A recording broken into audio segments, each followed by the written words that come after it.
Assalamualaikum warahmatullahi wabarakatuh. Baik, langsung saja saya selaku ketua kelompok izin memperkenalkan diri.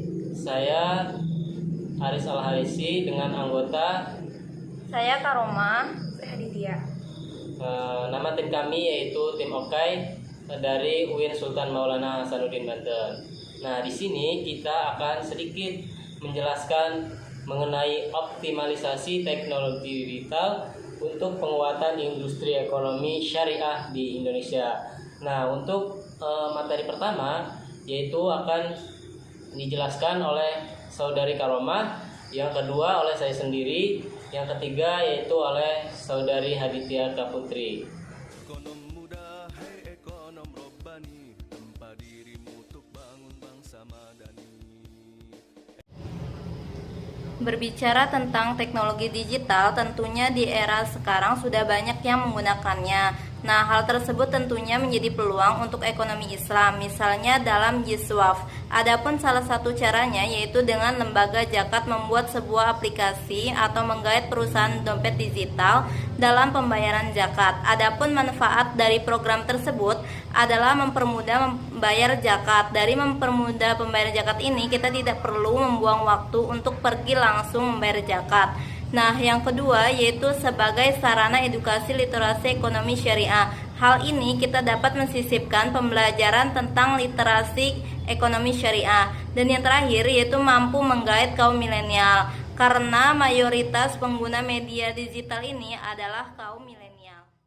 Melanjutkan penjelasan yang tadi, di mana tentunya pembuatan aplikasi harus ada fitur-fitur yang mempermudah para penggunanya, kayak gitu. Seperti di fitur zakat ini, zakat itu bisa berupa zakat emas, zakat penghasilan, zakat pertanian, dan peternakan. Nah, di fitur-fitur ini kita sebagai pembayar zakat nih pengen tahu nih zakat yang kita bayarkan berapa, kayak gitu. Seperti zakat emas, kita tinggal masukkan saja emas yang kita punya, misalkan 100 gram, kita klik seret, langsung keluar berapa yang perlu kita bayar, kayak gitu. Begitupun dengan penghasilan, misalnya kita mempunyai penghasilan 5 juta per bulan, kita masukkan angkanya, langsung keluar berapa nominal yang harus kita zakati, kayak gitu. Yang kedua yaitu fitur wakaf. Dalam fitur wakaf ini kita bisa memilih wakaf apa saja yang kita mau wakafkan, seperti tanah, bangunan, uang, dan lain sebagainya.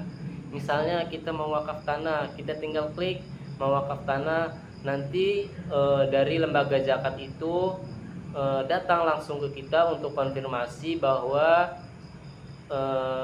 kita itu ingin mewakafkan tanah. Nah, dari fitur-fitur ini juga kita bisa nih merekomendasi gitu, buat apa wakafnya, kayak gitu. Misalkan wakaf tanah nih, bisa nggak dibuat sekolah, kayak gitu, dan lain sebagainya. Terakhir di sini tuh ada infak. Nah, infak ini kita tuh tidak hanya yang namanya menyalurkan uang saja ya, tetapi di sini terdapat fitur yang namanya kita tuh bisa memilih mau menyalurkannya itu ke siapa. Kita bisa menyalurkannya itu ke kaum duafa, kita juga bisa menyalurkannya ke panti asuhan, kita juga bisa menyalurkannya ke rumah kanker ataupun rumah-rumah orang sakit ginjal atau apapun itu. Nanti ada fiturnya kayak gitu, kita bisa memilih dan kita bisa tahu nih mau disalurin kemana, seperti itu ya.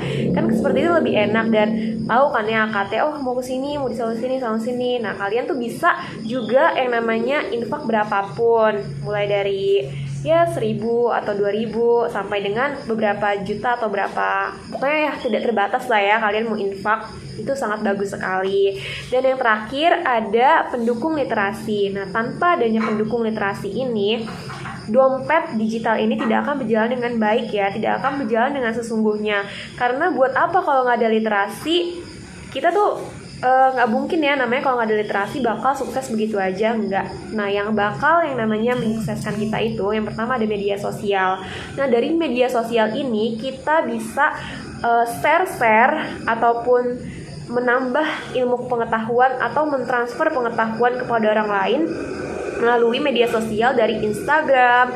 Di Instagram ini kan banyak ya fitur-fitur reels, fitur-fitur history, fitur-fitur juga tentang sorotan, banyak ya. Jadi kita bisa membuat pamflet sebagus-bagusnya ataupun reels sebagus-bagusnya untuk kita jadikan sebuah paduan ajang literasi. Nah, seperti itu ya. Dan tidak hanya Instagram saja, kita juga bisa meliterasikannya di podcast YouTube. Kita juga bisa meliterasikannya juga di berbagai jurnal, ataupun juga kita bisa meliterasikannya itu di TikTok, asal kita punya yang namanya ide-ide kreatif lainnya supaya menarik penonton untuk yang namanya itu melihat atau melirik dompet digital ini. Nah, yang selanjutnya itu ada seminar atau webinar.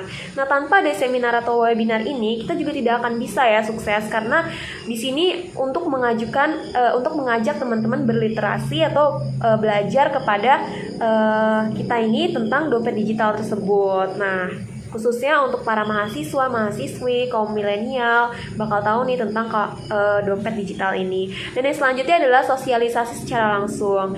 Nah, dari segi selain digital ini, kita juga harus ya yang namanya mempunyai sosialisasi secara langsung dari face to face seperti itu. Ekonomi